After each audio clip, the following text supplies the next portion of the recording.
Fraser Focus, a fresh perspective beyond the bridge.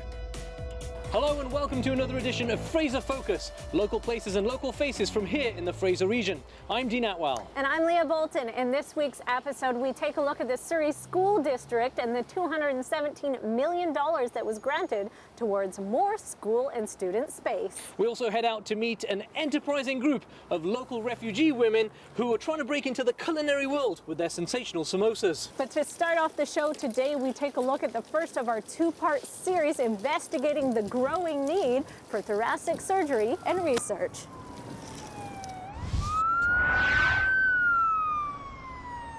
We have world-class thoracic surgery happening right here at Surrey Memorial Hospital.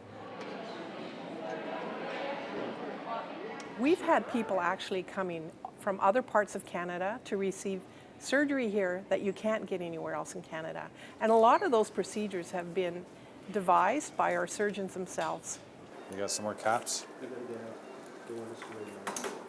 A fellow who had an esophageal cancer very high up in the neck, and he's had radiation and chemotherapy, and it looks like that may have done the whole job, but he's left with some radiation scarring and he's having trouble swallowing.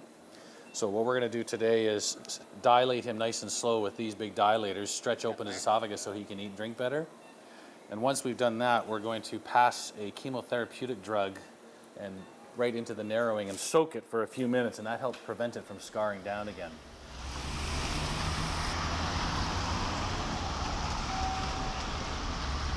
What is thoracic surgery and why is it so important?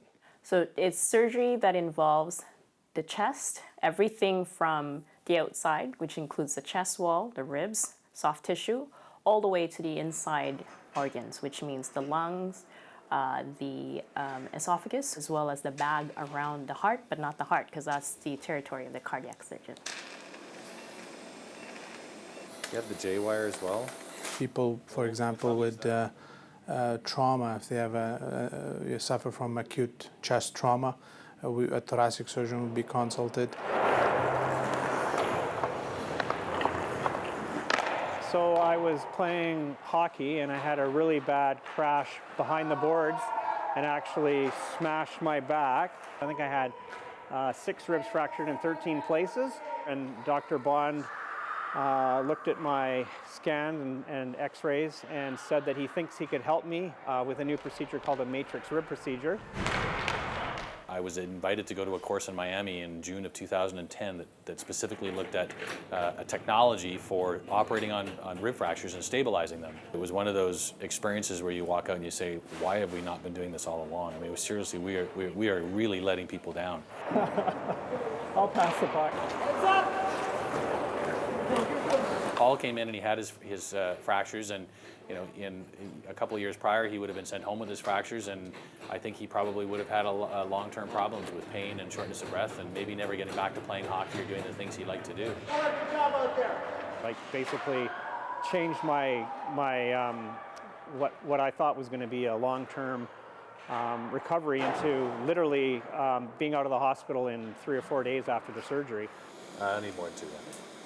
So this came out of literature used for pediatric tracheoesophageal or tracheal strictures that we came across some years ago. So what we're learning is a lot of this stuff was unique and originated here at Surrey Memorial, and others have followed suit right now. Some have, yeah. I think others have come across this in the literature as well. Yeah.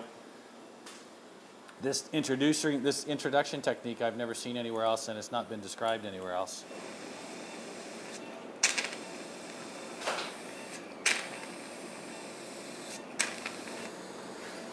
Okay, so let's pull that out so we can mark our location of our tube.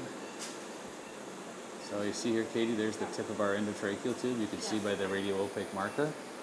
Okay. We're really excited to be part of the UBC sort of teaching environment for trainees, students, residents, fellows, and I think medicine is it's a culture where you were taught and now you're teaching. It's sort of like a cycle.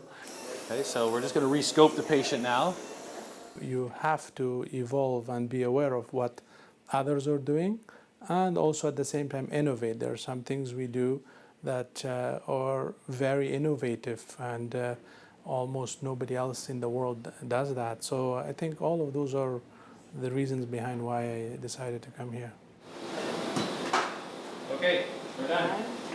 5 years ago, 10 years ago, there's no way we would ever conceive of those things. And that's the nature of healthcare. We look at something and we say it can't be done that fast, or and it can't be that safe. And then we advance technologies and techniques and we say, oh yeah, it can be. It can be done. Right. And you're doing it. And we're doing it.